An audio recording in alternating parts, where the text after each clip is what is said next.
gasolina y el desarrollo de la industria automotriz, ¿no?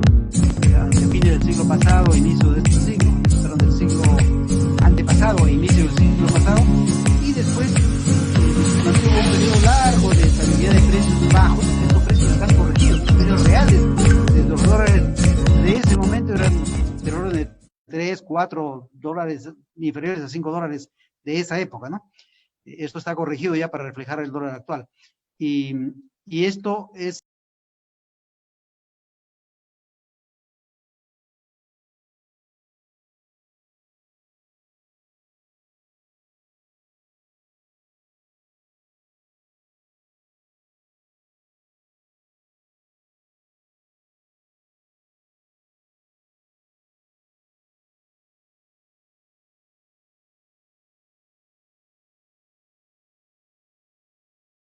siete hermanas que dominaron el mercado mundial de petróleo, especialmente en los últimos años.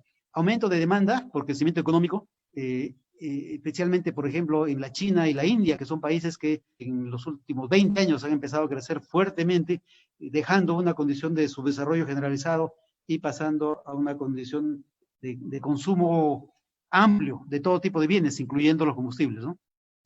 También las acciones concertadas en el mercado petrolero, que es el tema de las cuotas de la OPEP, y el mercado de futuros, que son temas financieros. Alteraciones climáticas en zonas de alto consumo. En algunas ocasiones esto ha sido provocado por temporadas muy fuertes de los tifones en el hemisferio norte, ¿no? Que han inclusive paralizado producción y refinerías. Conflictos geopolíticos o bélicos en algunos temas que están vinculados con regiones altamente productoras, como es el Medio Oriente, ¿no? Que siempre ha sido un foco de alta tensión, con muchas guerras en los últimos 50 años.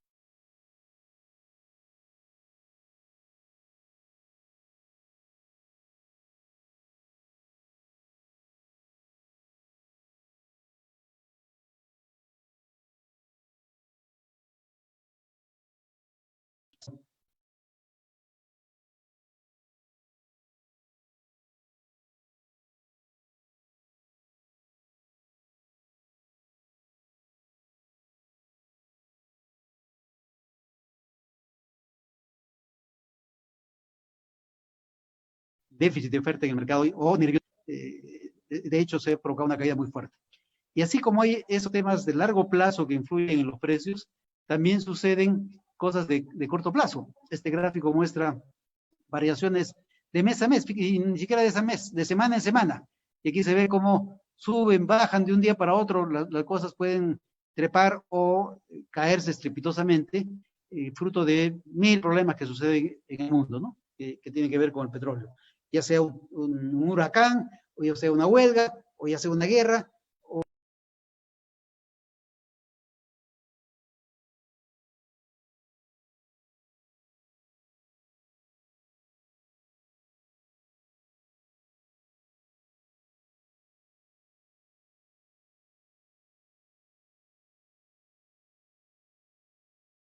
de gas de esquisto, el llamado que está cambiando.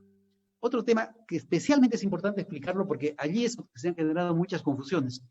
Yo me acuerdo hace años, yo ya estaba en el ministerio, prestado por Petroperú al ministerio, cuando en una semana en particular, era agosto, el petróleo empezó a subir y un buen amigo, no menciono su nombre, pero es muy llamado por los periodistas para declarar, él es geólogo, conoce mucho el upstream, pero conoce muy poco del downstream, o sea, del mercado, de lo que pasa en la calle, ¿no? Y él de inmediato salió a decir que los precios de la gasolina tenían que bajar porque el crudo estaba bajando. Y no sabía lo que les voy a contar a continuación. En primer lugar, en el mundo hay una diferencia notable entre los países, la economía y la demanda de los países que están en el hemisferio norte de aquellos que estamos en el hemisferio sur. ¿Quiénes están en el hemisferio norte? En América, México, Estados Unidos y Canadá. Mientras que y parte de Colombia, parte de Venezuela. Mientras que en el hemisferio sur estamos Perú, Ecuador, Chile, Bolivia, Uruguay, Paraguay y gran parte de Brasil. En la otra parte, en el oriente, en el hemisferio norte está toda la Europa moderna, toda el Asia moderna, Japón, Corea, la India, todos esos enormes países, China, enormes países que concentran muchísima población y además muchísima actividad económica. Entonces, el mundo se mueve en términos de energía por lo que consume el hemisferio norte. Ellos consumen mucho más que nosotros que estamos en el hemisferio sur. Y cuando ellos están en verano, nosotros estamos en invierno y viceversa. ¿Y por qué menciono este verano-invierno? Por un tema muy importante. En el hemisferio norte, cuando un trabajador, aquí en el hemisferio norte, un trabajador típico que trabaja, digamos, de 8 a 5, sale en la mañana a su oficina, sale a oscuras, y en muchas ciudades está todo helado, con nieve, muy frío, y cuando regresa a su casa, que después de las 5, también, ya no hay luz solar, hay muchísimo frío y todo está congelado con nieve, ¿no? Entonces, este trabajador llega a su casa y lo primero que hace es tomarse una bebida caliente. Si se da un baño, lo va a hacer con agua caliente y va a usar la calefacción de su casa. Entonces, es decir, va a consumir, en algunos casos, combustibles y energéticos que dan calor. En cambio, ¿qué pasa cuando este hemisferio está en verano? Cuando está en verano, este trabajador sale a las 5 y tiene brillo solar, en algunos casos hasta las 11 de la noche. Yo me acuerdo haber estado en Noruega y a las 11:30 de la noche todavía había brillo solar. Entonces tiene muchas horas de brillo solar y normalmente salen con la familia a pasear, dan un montón de vueltas, y además en muchos de estos países se estila tomar vacaciones con la familia, agarran su carro y en agosto, por lo general, muchas empresas cierran y salen de vacaciones todo el mundo. Y por esa razón, a esta época se le llama el driving season. ¿Qué quiere decir eso? Es la época de manejar. La gente maneja mucho. Y como maneja mucho, entonces sucede lo que vemos en este gráfico. La demanda de gasolinas está muy baja en el invierno y empieza a subir en la manera que nos acercamos al verano, y en el momento pico, el driving season, la demanda es muy alta en la gasolina. Y obviamente, si la demanda sube, sube el precio. Entonces, demanda y precio suben muy fuerte en estos meses, estamos hablando de junio, julio, agosto, y empieza a bajar y se cae mucho hacia fin de año, diciembre, enero. Por ejemplo, a muchos les va a sorprender lo que yo he vivido ocasiones en las que la gasolina llegó a cotizarse por un precio debajo del petróleo crudo. Porque, ya les digo, en estos meses la demanda mundial de gasolina baja mucho porque el hemisferio norte está en invierno.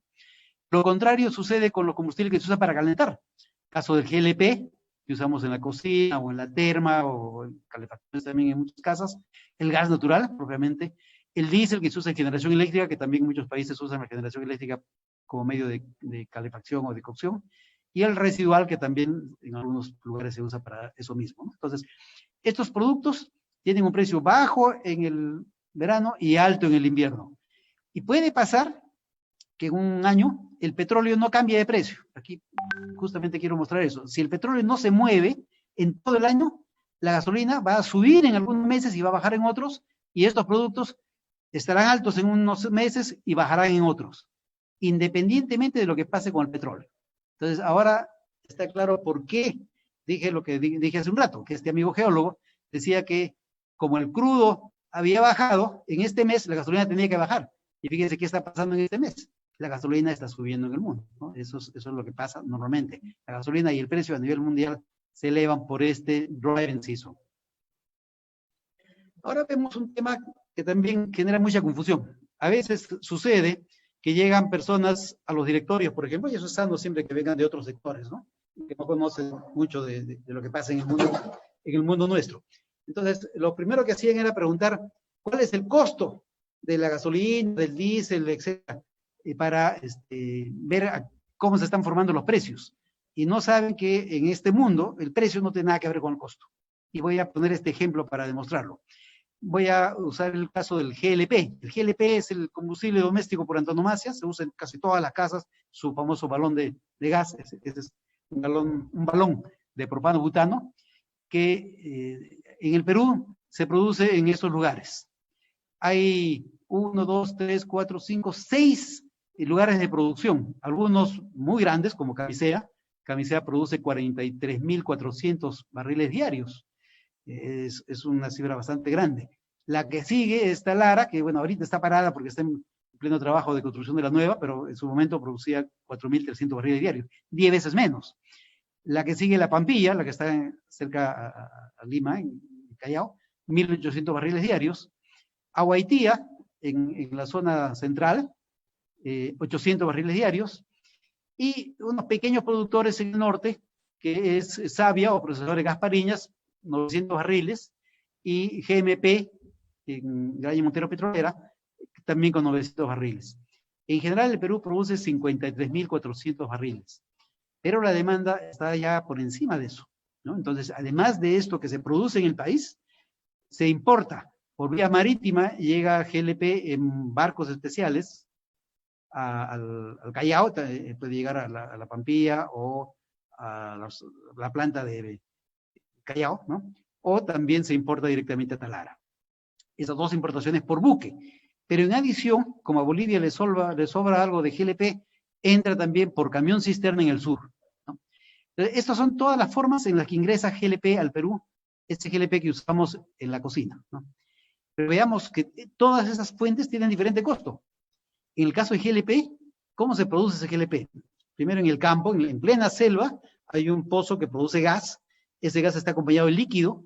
En la selva hay una planta que separa los gases de los líquidos. Hay un ducto que transporta los líquidos hasta la costa. Y en Pisco hay una planta muy grande, que parece una refinería, que separa los líquidos y produce propiamente los componentes de GLP. Entonces, todo esto se hace de gas natural, ¿no? Simplemente se saca el petróleo, se lo separa a gases de líquidos, se transporta los líquidos y en una planta se separa los componentes del GLP. Eso es el GLP de Camisea. El GLP de hoy día es lo mismo, pero más chiquito, mucho más chiquito, ¿no? Pero el de las refinerías, tanto Talara como la Pampilla, es un proceso totalmente diferente y parte del petróleo crudo, que es muchísimo más caro. Tienen que comprar crudo, porque no se compra crudo para obtener GLP. El crudo se compra para tener gasolina, turbo de aviación, diésel para los camiones, o petróleo industrial para las industrias, pero no se compra crudo para GLP, porque es mucho más caro. ¿Y por qué es mucho más caro? Porque primero tengo que comprar crudo, tengo que pasarlo por varias unidades de proceso, la destilación primaria, destilación al vacío, craqueo catalítico fluido, recuperación de gases, fíjense, y cada una de estas unidades es bastante cara, ¿no? Entonces, el GLP producido en estas refinerías es un GLP que tiene un costo muchísimo mayor que el GLP de estas dos fuentes. Y además está el GLP importado. El GLP importado puede haber sido producido en el país de origen, tanto por una refinería como por estas modalidades. Lo más probable es que sean por este tipo, pero igual en alguna forma sale GLP del país que vende y tiene que venir en barco.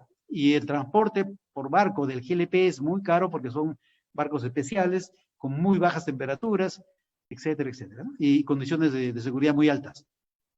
Y una cosa es lo que cuesta traer un buque y otra cosa es lo que cuesta traer una cisterna por la frontera con Bolivia, ¿no? Entonces los costos son totalmente diferentes.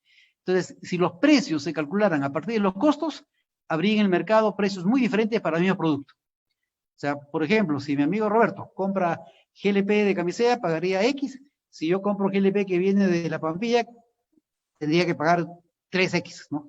O 4X. Y no es así. Pagamos no por eso, sino por la marca que cada uno escoge y no por de dónde ha venido el GLP, ¿no? Y hay otro tema también interesante. Ahora vamos a ver los precios en función de los productos que salen del petróleo. Y es un tema difícil de entender, pero con este ejemplo creo que se va a poder ilustrar mejor ese concepto tan complicado. Imagínense por un momento que yo salgo al campo y me compro una vaca y me venden la vaca cotizándome a 10 soles el kilo. Entonces la vaca pesó 400 kilos y voy a pagar 4.000 soles por la vaca. Entonces mi intención es convertir la vaca en los productos finales, que es carne, menudencia y hueso. Pero no voy a poder vender estos tres productos diferentes a un mismo precio, por más que todos los kilos me han costado lo mismo, todos han costado 10 soles. Sin embargo, la carne, el o el lomo, se va a vender a 20 y hasta 30, o dependiendo del corte, tendrá un precio más alto todavía. Pero, digamos, promedio, la carne se vende a 20 soles kilo. La menudencia, que el mercado aprecia menos, se venderá a 10 soles kilo. Pero el hueso, que menos todavía es apreciado por el mercado, se venderá a 5 soles kilo. Sin embargo, cada kilo de huesos, ¿cuánto me costó? Me costó 10 soles. El kilo de hueso me costó 10 soles, el kilo de carne me costó 10 soles, y la menudencia también. Todas me costaron lo mismo. pero los precios a los que los vendo dependen de lo que el mercado cotiza. Cómo se vende el hueso en el mercado, cómo se vende la menudencia y cómo se vende la carne, ¿no? Y para ilustrar mejor este tema, ¿qué pasa si en lugar de comprar la vaca, me regalaron la vaca? Por lo tanto, su costo fue cero. ¿Ustedes creen que yo voy a vender estos componentes a un precio diferente porque me regalaron la vaca? No. Los precios a los que vendo estos productos corresponden a los precios de mercado, ¿no? Entonces, eso queda claro, entonces. En este mundo, muchos productos no se venden en función del costo, sino se venden en función de lo que el mercado paga por ellos, lo que se llama la competitividad o el costo alternativo, etc., ¿no?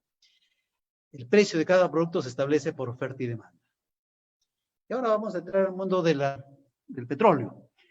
En este caso, yo estoy comprando un petróleo de $53 de barril y para una refinería de 100.000 barriles. Entonces, compro 100.000 barriles a $53 de barril. Además, operar la refinería me cuesta $5 de barril, ¿no? Por lo tanto, estos son mis egresos. ¿Y qué cosa obtengo? Obtengo 5.000 barriles de GLP, 26.000 barriles de gasolina, 32.000 barriles de diésel y turbo y 37.000 barriles de residual o petróleo industrial. Todos estos productos salen de haber metido este petróleo que costaba $53 y haber gastado $5 en el proceso. Por lo tanto, ¿cuál es el costo que arrastran cada uno de estos productos? Alguien que no conoce el tema dirá, ¿cuánto cuestan cada uno de estos productos? Todos cuestan 58, porque todos tienen materia prima y todos tienen costo operativo. Entonces, todos cuestan 58. En teoría, los productos cuestan lo mismo. ¿Se podrán vender al mismo precio? La respuesta es un contundente no, y lo van a ver en el siguiente gráfico. Fíjense. Los números son los mismos, pero aquí están los precios reales. El GLP se vende a $46 de barril, menos que el crudo. ¿Por qué se vende a este precio menos que el crudo?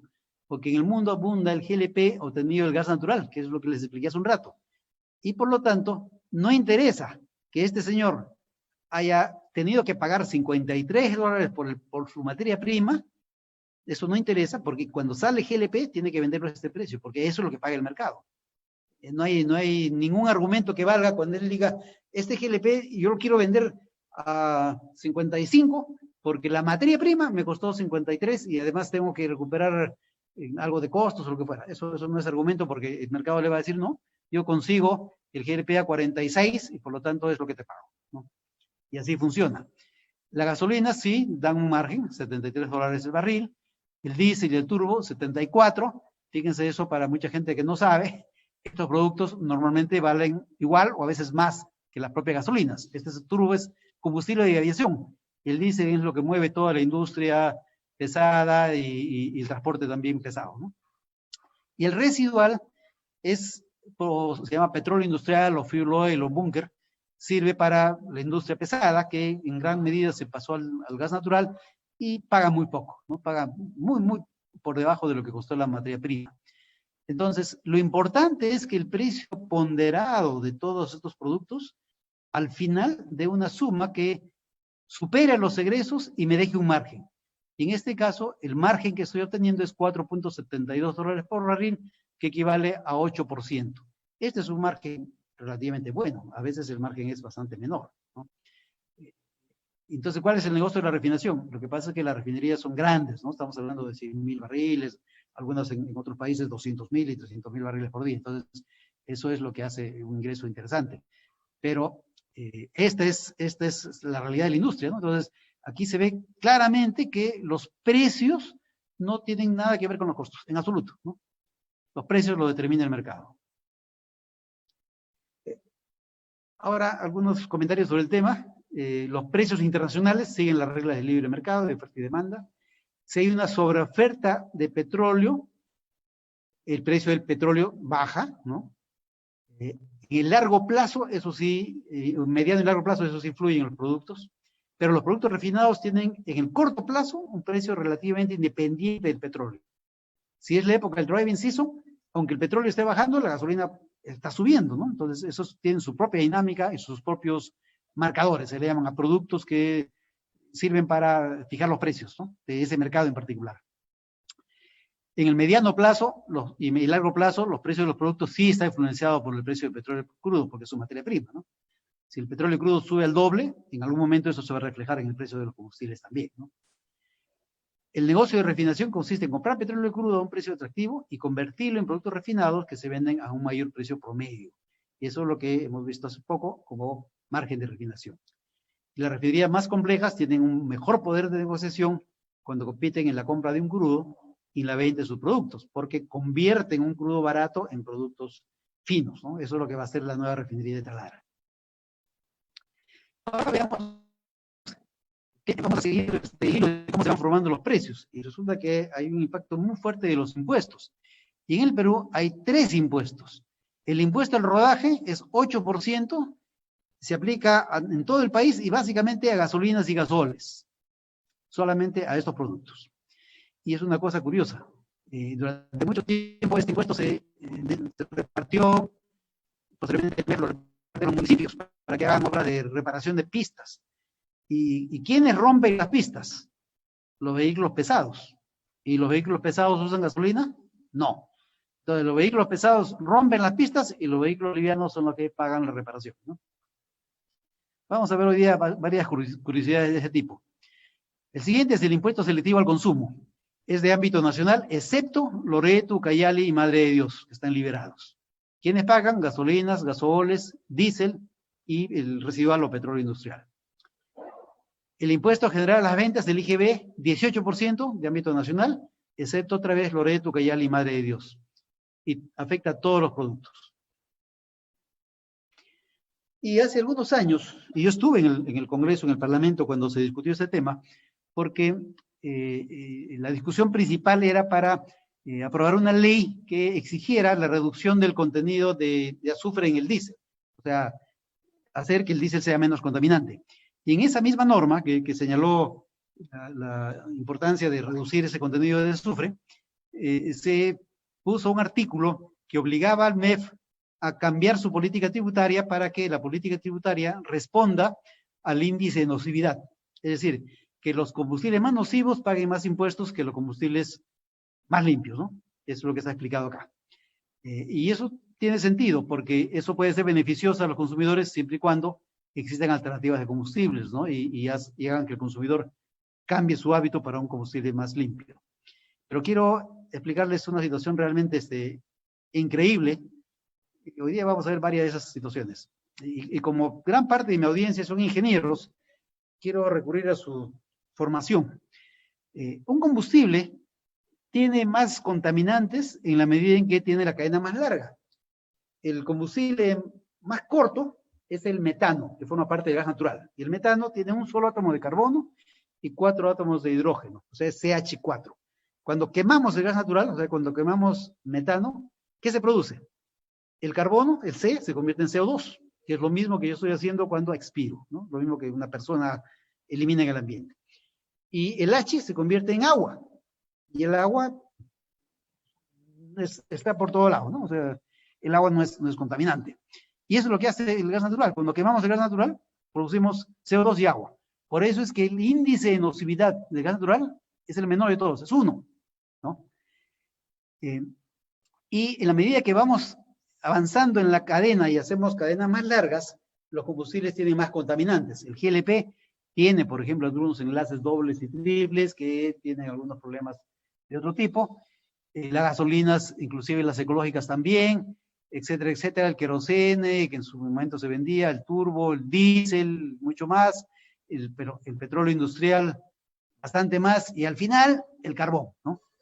El primer índice de nocividad que se publicó, y aquí está la norma, la publicó el CONAN, en esa época no existía el Ministerio de Ambiente, el año 2005, el gas natural tenía como índice 1, el diésel de 50 partes por millón, que todavía no existía, ¿no? Decían que tenía 76, casi 77, y el carbón era 16, ¿no?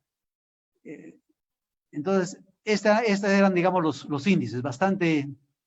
no, perdón, este es el índice, me estoy confundiendo. El índice del diésel ultra low era 5 y el carbón era 16. ¿Qué decía esta publicación? El más limpio el gas, intermedio estos productos de una refinería, los demás combustibles, y al final el carbón y los petróleos industriales. En el año 2008 se repitió el esquema de que el gas natural es más limpio con el índice 1, el resto, un número variado, ¿no? El carbón mucho más alto, 48, como índice de nocividad, tanto el antracítico como el bituminoso. Y esto responde un poco a lo que conocemos los ingenieros, ¿no? O sea, el carbón tiene muchas cenizas, tiene muchos componentes metálicos, tiene una serie de elementos tóxicos y dañinos para el ser humano, ¿no? Y los humos, etcétera, son bastante tóxicos. Y esto se publicaba así, ¿no? Etcétera. Sin embargo, algo ha pasado que para mí me parece increíble, porque además hay otro concepto. El primero es lo que ya expliqué desde el punto de vista de la composición química del combustible. Pero lo segundo es dónde se usa, ¿no? Si yo quemo el combustible al costado de mi silla, evidentemente estoy respirando los vapores y eso tiene una nocividad mayor que si lo quemo en la montaña, ya lejos donde no hay nadie, ¿no? O bastante menor, pero dicho, mayor si está cerca, que lo que se quema a 30.000 pies de altura, que es en los vuelos de los jets donde no llegan ni los cóndores. Entonces, eso es lógico, eso ningún ingeniero lo va a discutir. Sin embargo, eso es lo que se ha publicado hace muy poquito, y es en el peruano, ¿eh? Aquí está, el Decreto Supremo 007-2020 del Ministerio de Ambiente, los índices de nocividad de combustibles para el periodo 2020-2021. El más limpio de todos, el gas natural, el que sigue el GLP, y el que sigue el carbón antracítico y el carbón bituminoso. Dice esto, que es mucho más limpio que todas las gasolinas de bajo azufre, que todos los diésels de bajo azufre, que el turbo que se quema a 30.000 pies de altura, ¿no? Y etcétera, etcétera, ¿no? Y más nocivo que el alcohol de perdón, que el gasol de 84. Esto, como ingeniero, no lo puedo creer, ¿no? Y aquí hay muchos ingenieros, no sé si alguno puede creer que esto tiene algo de lógica. Yo no he conseguido entender esto. Ahora, sí, habiendo visto esos temas polémicos algunos, vamos a ver qué marco legal rige la formación de precios de combustibles en el mercado peruano. En primer lugar, en el Perú, y la Constitución así lo manda, se ejerce una economía social de mercado, razón por la cual los precios de venta de los productos y servicios, entre ellos el petróleo y sus derivados, son libres y se rigen por oferta y demanda. Y cualquier subsidio que el Estado desee implementar deberá efectuarse por transferencia directa del Tesoro Público. Así lo señala el artículo 78 de la Ley Orgánica de Hidrocarburos. Entonces, aquí lo importante es lo que el mercado está dispuesto a pagar, ¿no? Y eso se llama el costo de oportunidad, que es definido como el costo alternativo para un consumidor de conseguir un producto similar en calidad y oportunidad. En el caso de los combustibles en el Perú, el precio se forma a partir del costo de paridad de importación. Es decir, si no hubieran refinerías, el mercado tendría que importar productos y ese es su costo de oportunidad. Entonces, las refinerías pueden vender sus productos hasta ese valor, porque si pretenden cobrar por encima de ese valor, el público va a importar en lugar de comprarle a ellos, ¿no? Y en un mercado libre como este, eso puede pasar. Entonces, ¿cómo se forma ese precio? Aquí están los conceptos, ¿no? Está el valor del producto, el flete para traerlo al Perú, el seguro, el valor en cero porque están liberados de impuestos, gastos de impuestos de importación, ¿eh? Gastos de importación, almacenamiento y despacho, la gestión comercial, ¿no? Y el precio del producto es lo que se vende, digamos, en la costa del Golfo, que es un mercado exportador importante para Sudamérica.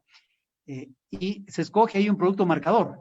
Pero en el Perú, por ejemplo, se vende gasolina 84, pero ahí no se vende gasolina 84, se vende una gasolina de otro octanaje, ¿no? Entonces, pero hay que escoger un producto marcador y hay que ajustar el precio, y hay unas fórmulas que ayudan a hacer eso, para la calidad que se usa en el Perú, ¿no? Y a esto se le agrega el margen del trader, que es el que vende ese producto en ese mercado, ¿no? Entonces, con estos tres conceptos se forma el valor FOB del producto, o sea, en el puerto de embarque, y se le agregan estos conceptos para llegar a la paridad de importación. Lo importante es que el mercado esté bien informado. Entonces, hace unos años se dictó una norma y yo estaba en el ministerio en esa época y justamente ahí pasó lo que les comenté hace un rato, que el precio del petróleo estaba bajando, perdón, ligeramente, el precio de la gasolina estaba en subida y este amigo geólogo solía decir que había que bajar la gasolina. Entonces, a raíz de eso, sugerí que se publique para información del mercado lo que pasaba con los precios de los productos, porque eso es lo importante.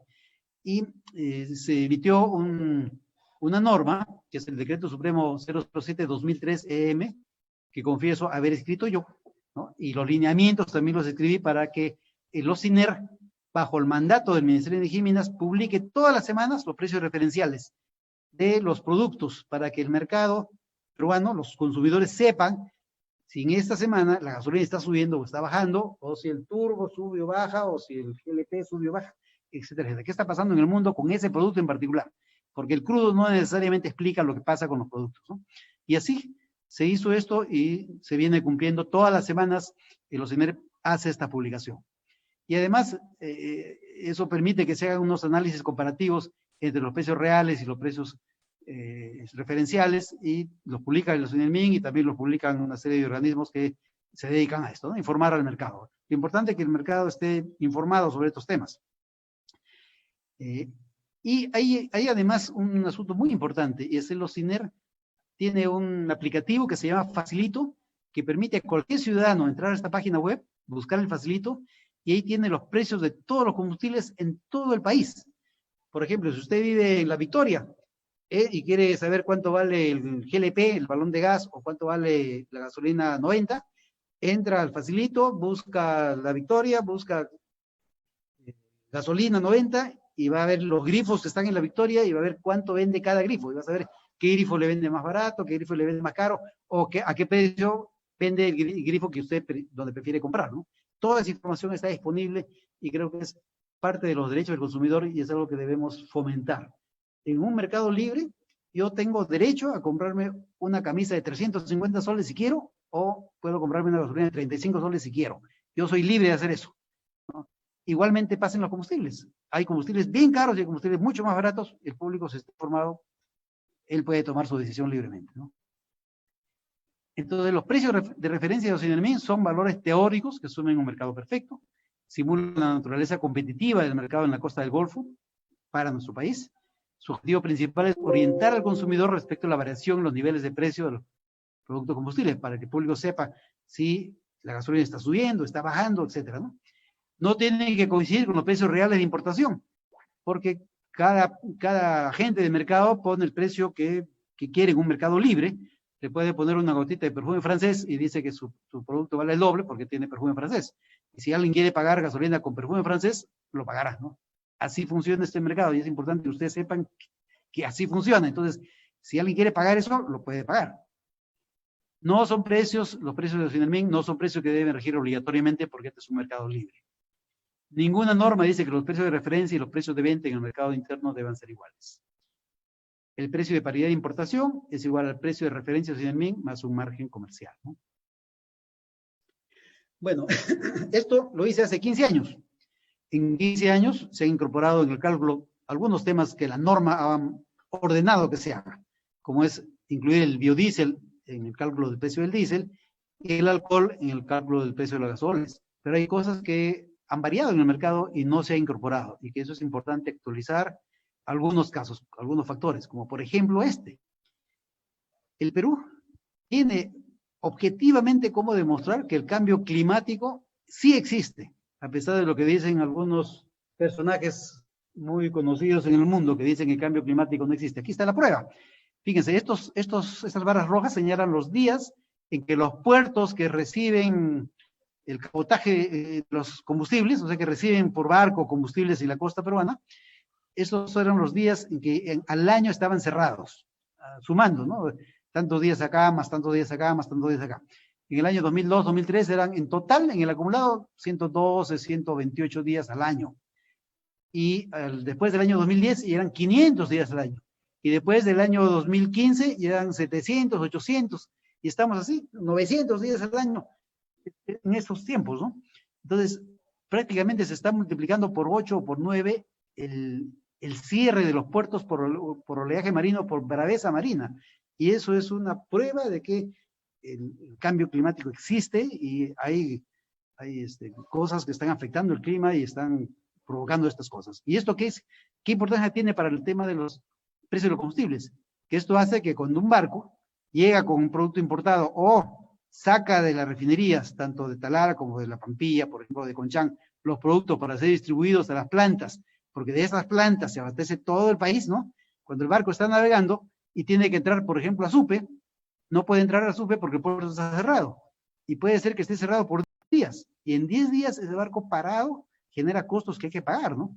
Y en 10 días se acaba el inventario que hay acá y hay que llevar por tierra combustibles de Chimbote o del Callao a un flete terrestre que es mucho más caro y esos implican mayores costos. Entonces, este tema genera costos que no están siendo considerados en el cálculo que se está publicando todas las semanas como precio referencial de los INAMIC, ¿no?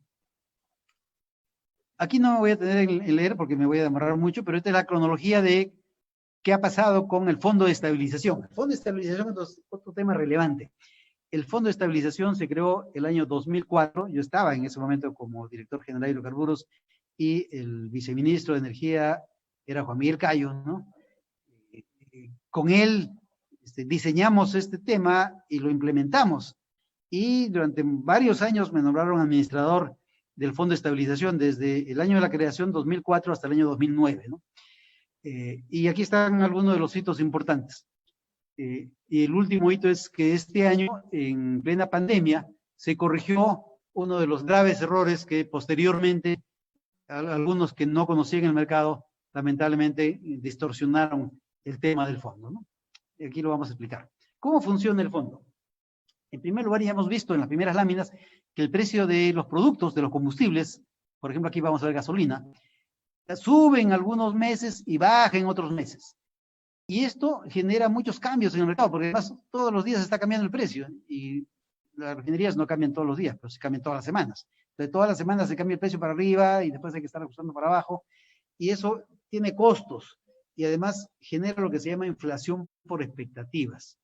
Cuando un agente de mercado tiene que variar los precios, normalmente busca adelantarse un poquito porque sabe que en los siguientes días esto puede seguir subiendo. Hay otra cosa también importante, que este precio está en soles y los costos de la industria en su mayor parte están en dólares, porque el precio del crudo y los combustibles que se importan, inclusive el crudo que se produce en el país y que compran los refinadores locales, tanto Repsol como Petroperú, lo tienen que pagar en dólares.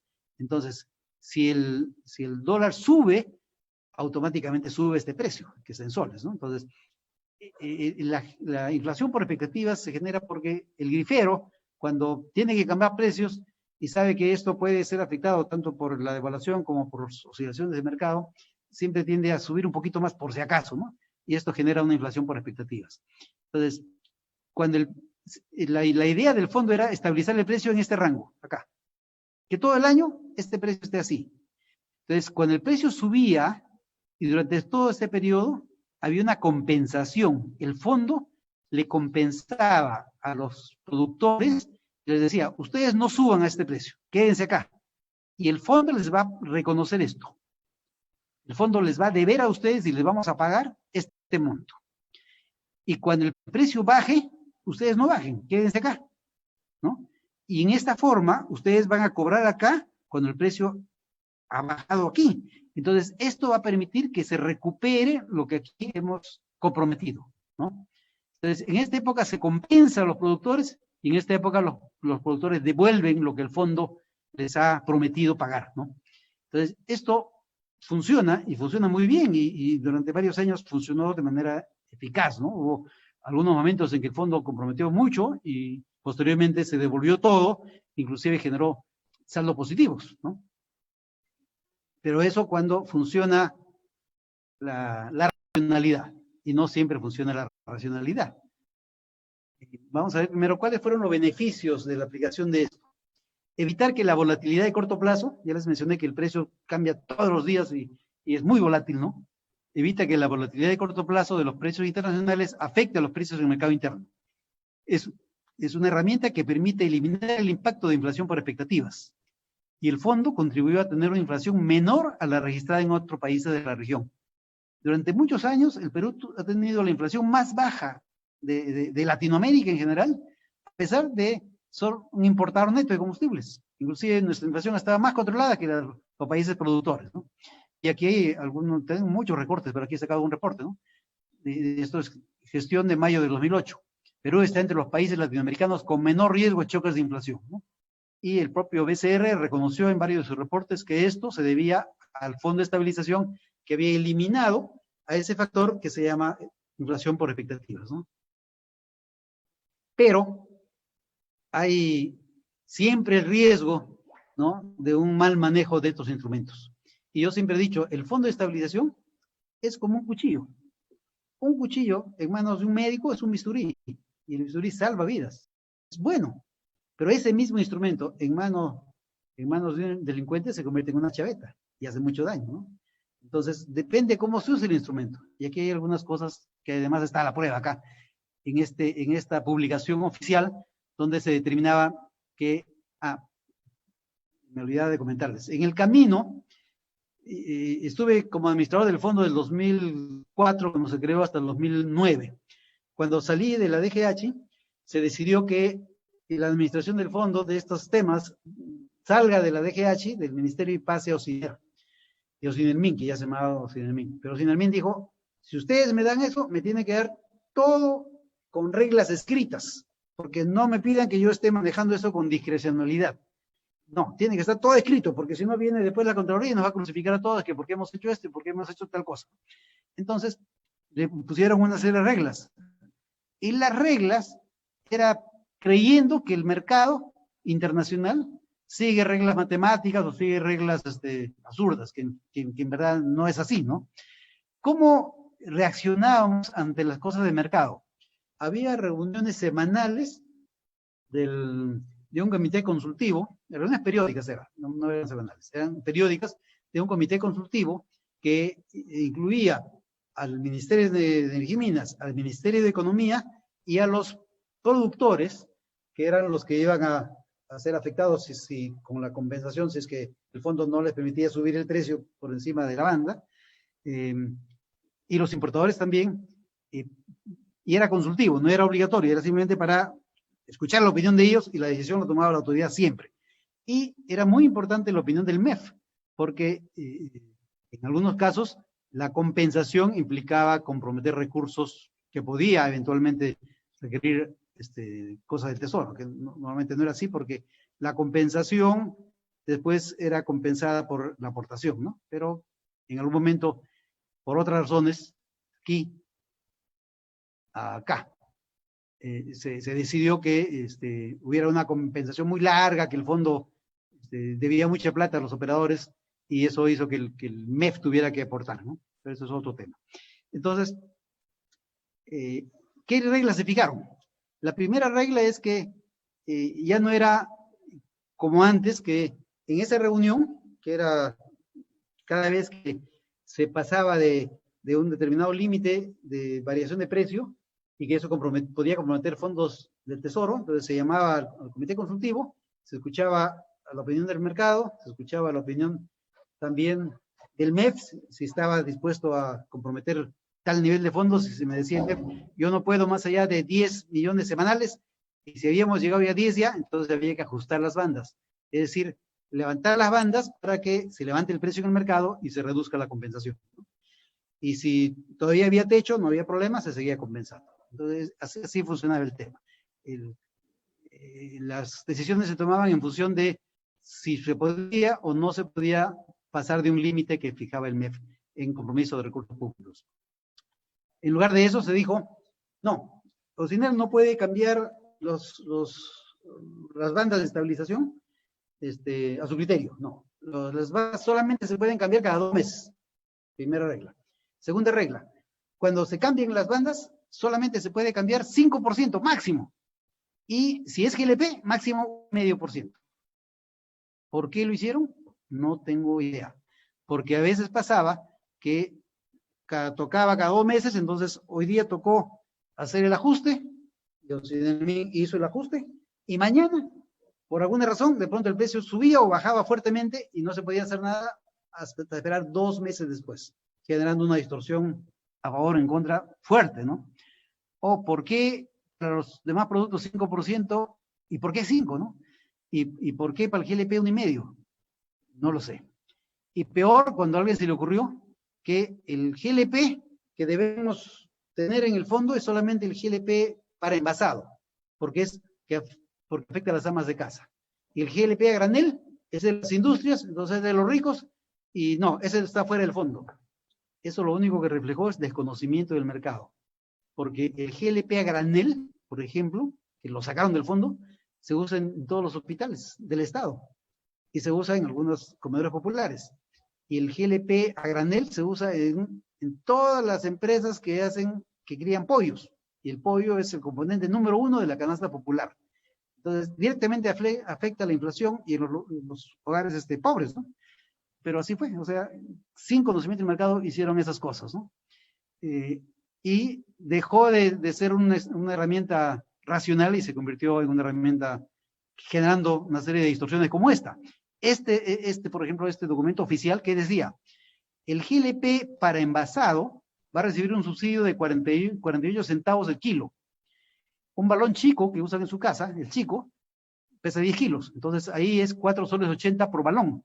Más el IGB, ahí nomás el subsidio era 5 soles 67 por balón. 5 soles 67, imagínense. ¿Y cuánto era la compensación para el GLP a granel? 0. Entonces, ¿qué pasó? Con este incentivo para la trampa y sin fiscalización adecuada, muchos agentes del mercado, o algunos agentes del mercado, compraban GLP supuestamente para envasar y lo desviaron a las estaciones de servicio para vender a los autos, que en teoría no deberían recibir el subsidio, o para vender a la industria, que tampoco deberían recibir el subsidio, quedando una serie de distorsiones que están señaladas acá. Contrabando interno de GLP envasado al GLP a granel, una competencia desleal al gas natural vehicular, y al GNC también, porque tenían un competidor con un subsidio tramposo, ¿no? Y un delito, porque recursos públicos de subsidio desviados a mercados informales, ¿no? Eso fue una de las consecuencias de un manejo equivocado del fondo. Y aquí está además la prueba. Fíjense, con ese criterio de que los productos podían ajustarse 5%, pero el GLP solamente 1,5%, pasó esto. El diésel, que quedó en el fondo, que era el diésel de grifo, sí respondía a los cambios de precio. Fíjense, cada cierto tiempo, si el precio subía, si el mercado internacional subía, cada cierto tiempo, cada 2 meses, el precio, la banda de precios subía y se iba ajustando con alguna amortiguación, pero se iba ajustando a este precio más alto. Y cuando el precio empezó a bajar, también empezó a bajar, ¿no? Y cuando empezó a subir, sí, subía y bajaba de acuerdo a cómo se mueve el mercado.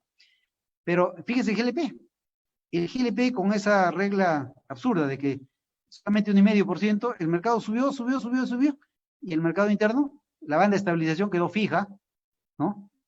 Quedó fija, y aquí todavía absurdo, el mercado internacional bajaba y la banda de estabilización subía, por ese desfase de los 2 meses, etcétera. O sea, totalmente irracional, ¿no?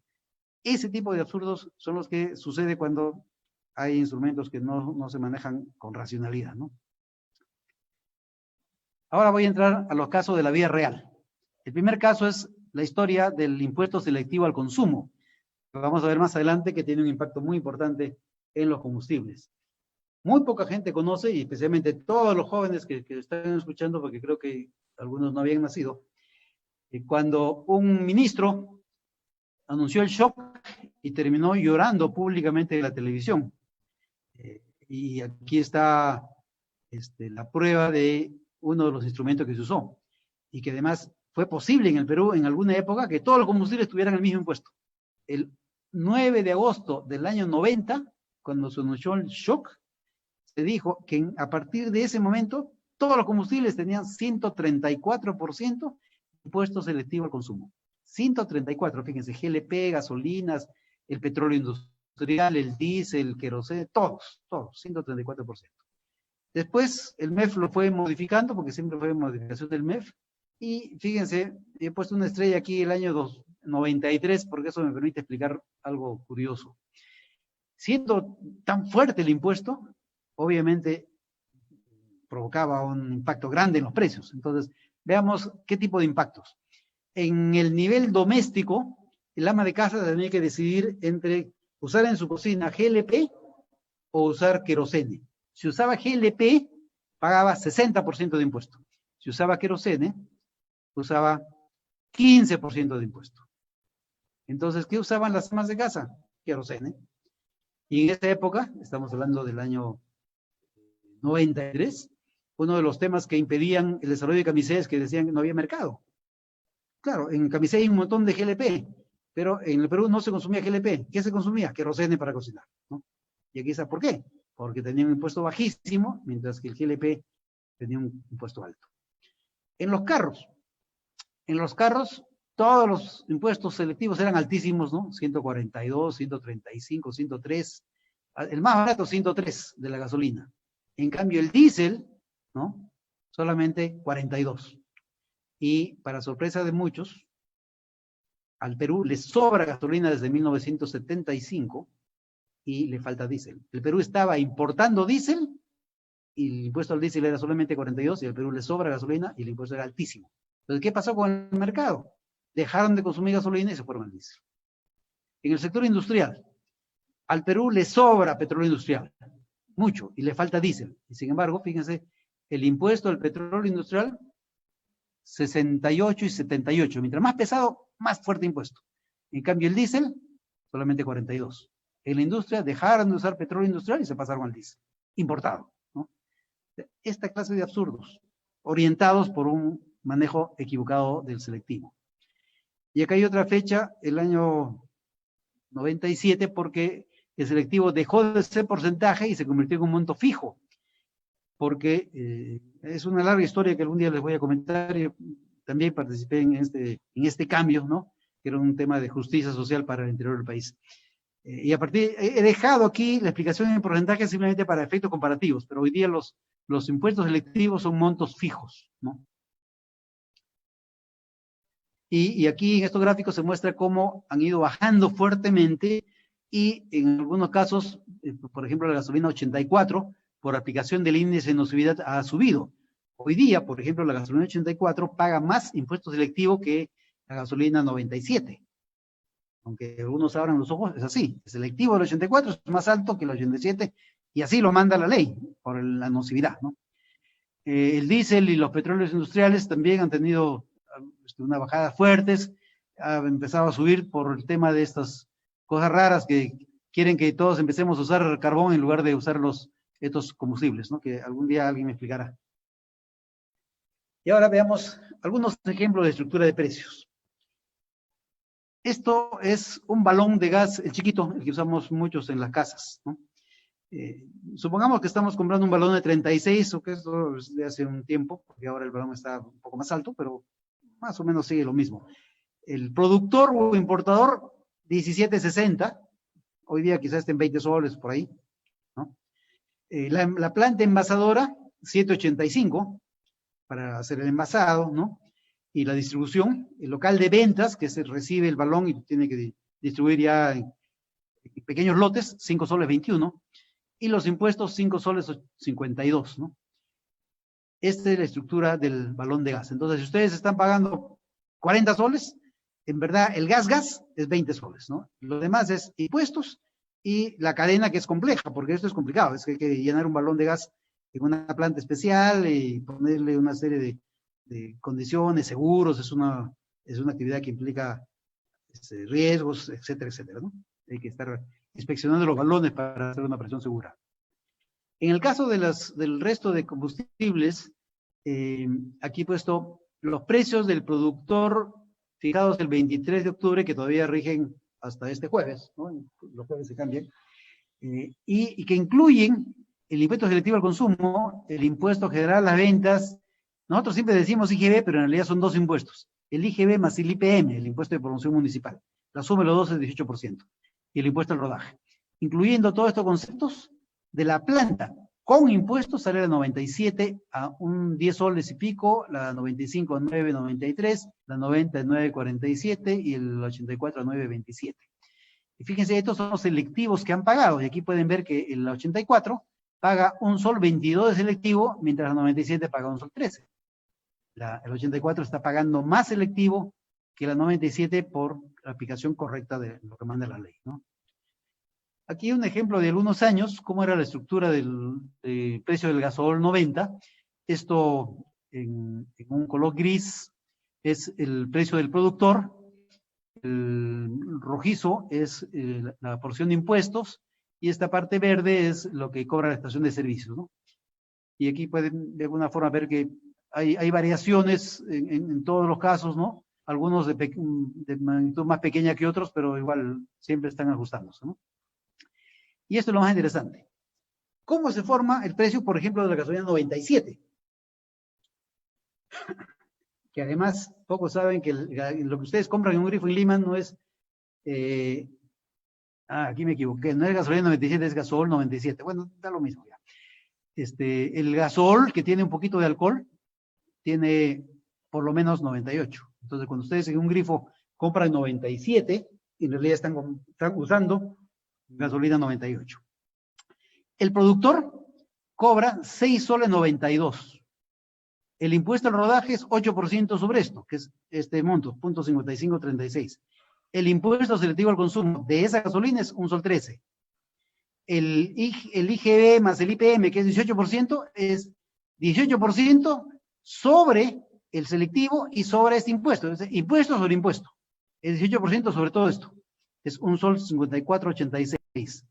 A eso se le agrega el margen del grifero y el flete del grifero, porque el grifero paga el flete desde la planta de la refinería hasta o la planta de abastecimiento hasta su grifo. Y tiene que pagar también un diferencial de IGB. Esto depende de cada grifo, depende de lo que ustedes quieran. Ya les dije, si quieren comprar gasolina con olor de perfume francés, son libres de hacerlo. Pero es interesante ver cómo es la gasolina que salió de la refinería a 6.92, simplemente antes que entre a hacer el tema del grifero, ya está en 10.5222 por ese tema de impuestos. Pasó de menos de 7 soles a más de 10 soles, solamente por los impuestos. Y aquí hay una diferencia enorme, ¿no? Mi sugerencia, usen la información que está visible para el que quiera tener información. En la página web de Ocinermin, que ya en una lámina anterior está el detalle, hay una aplicación que se llama Facilito, que tiene los precios de todos los grifos en todo el país y de todos los productos. Y hay mucha gente que no conoce y se deja guiar por los opinólogos que hablan a veces en los periódicos, en la televisión, que dicen que en la gasolina se vende, que la gasolina del Perú es la más cara del mundo. Mentira. Hay países que tienen gasolinas mucho más caras que las nuestras, que básicamente son porque tienen impuestos mucho más altos. Si ustedes visitan Europa, van a darse cuenta que en Europa y en Asia, las gasolinas son muchísimo más caras. Y más bien, hay otros países donde son mucho más baratas. En Venezuela, ustedes pueden ir a un grifo y comprarse con un chicle el tanque lleno. No estoy hablando con una caja de chicles, estoy hablando con una sola pastilla de chicle. Y el grifero no tiene cómo darle vuelto. Entonces, así de absurdos son los temas, ¿no? El Perú está en una zona intermedia tendiendo hacia abajo, ¿no? En el caso del diésel, es un poco mayor, ¿no? Pero estamos igual en una posición intermedia. Hay productos que venden mucho más caro y productos que venden también mucho más barato, ¿no? Por diferentes temas que tienen mucho que ver con subsidios. Y el subsidio está muy ligado a los precios. Y con esta larga experiencia de mis 47 años, quiero contarles algunas de las cosas que viví. A ver, el lamento boliviano. ¿Se acuerdan de la famosa campaña del balón de 12 soles? Que se ofreció en una campaña electoral y que mucha gente, creyendo en esa campaña, votó y finalmente se creyó que en el mercado iba a haber balón de 12 soles. El balón de 12 soles sí existe, es verdad, existe en Bolivia. En Bolivia, el gobierno boliviano subsidia su mercado interno con un precio equivalente a 12 soles peruanos, pero solamente funciona en el mercado de ellos. Y es un subsidio que le cuesta una barbaridad al gobierno boliviano, tanto así que hace algunos años Evo intentó eliminar ese subsidio y se le levantó medio país y casi lo tumban en esa época y tuvo que retroceder y hasta ahora no ha retrocedido. Pero eso provoca una serie de problemas y aquí no les leo para no llorar, pero aquí el mercado boliviano tenía escasez de GLP porque el GLP se le salía por la frontera, para todas sus fronteras, ¿no? Y al final inclusive los productores de GLP en Bolivia dejaron de producir porque ya no les convenía ese precio tan ridículamente bajo, ¿no? Esas son las consecuencias de subsidios irracionales. Aquí esto, más que drama, parece sainete. Y esta es una foto real de un periódico real de Ecuador, que publicaba que en una ciudad ecuatoriana había escasez de GLP, aquí están los balones de ellos, le llaman garrafas, ¿no? O cilindros, y la gente con sus cilindros haciendo colas interminables porque no había gas para casas.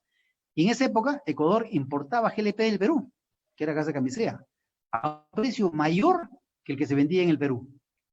El gobierno ecuatoriano compraba ese GLP, lo subsidiaba, lo convertía en un GLP súper barato y terminaba entrando por la frontera norte a las ciudades cercanas, peruanas cercanas a la frontera, a un precio subsidiado del Ecuador, ¿no?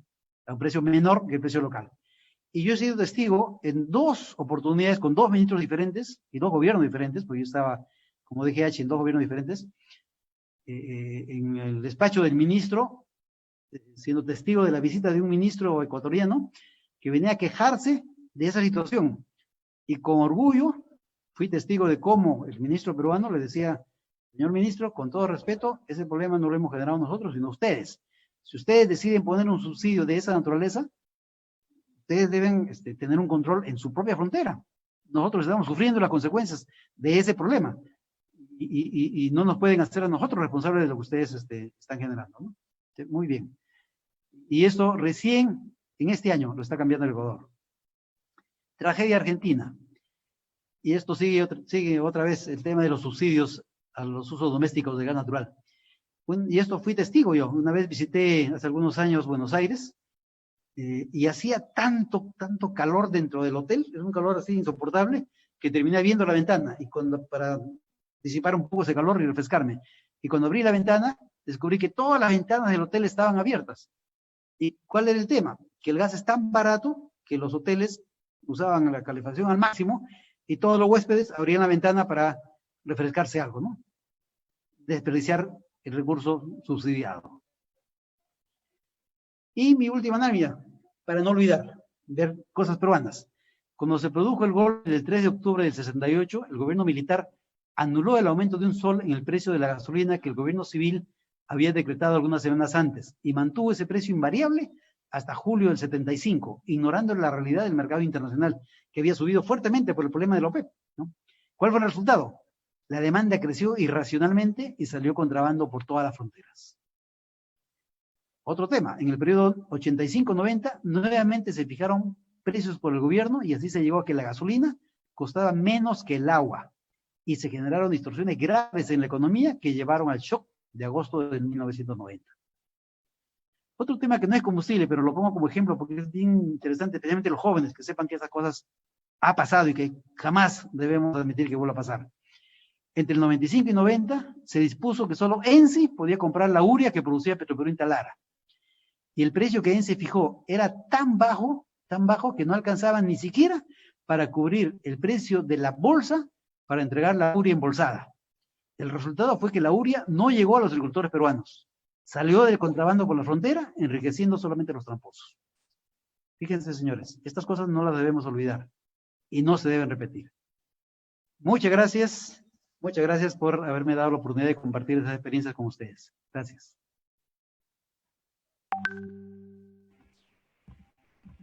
Muchas gracias, ingeniero. Excelente presentación.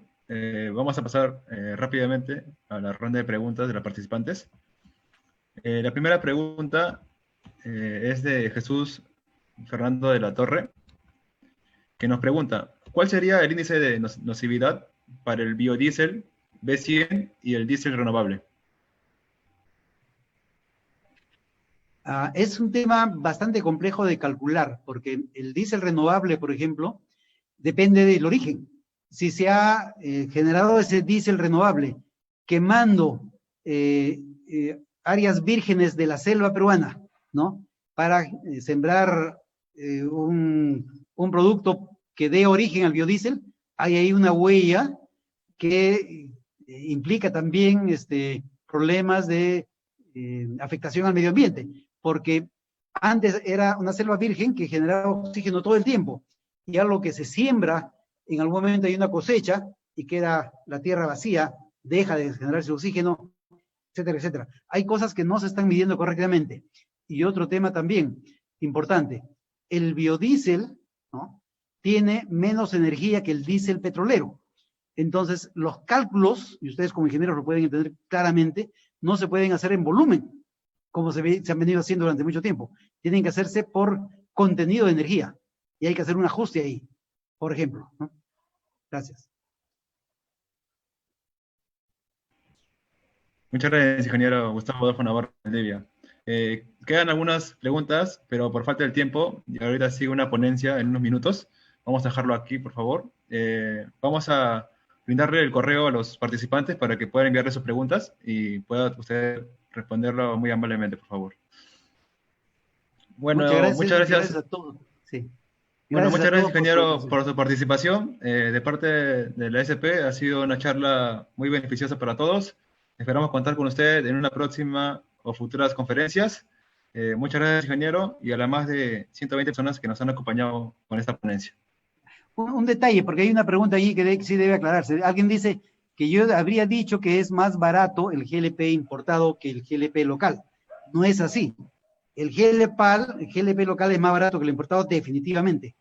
El que es más barato es el famoso balón de 12 soles, que no existe en el Perú, existe en Bolivia. Si ese GLP viene al Perú, viene de contrabando, que es un delito, pero si viene oficialmente, viene más caro. Cuando Bolivia vende oficialmente GLP, lo vende mucho más caro, ¿no? Y el GLP que viene por vía marítima es mucho más caro porque paga un flete caro. O sea, yo nunca dije que el GLP importado fuera más barato. Lo que sí dije que el GLP petrolero tiene un costo más alto, pero no un precio más alto. Porque el refinero que produce GLP no puede vender ese GLP al costo. Tiene que venderlo al precio del mercado, que es mucho más bajo. Ese concepto es importante aclararlo. Gracias. Ok, ingeniero. Muchas gracias.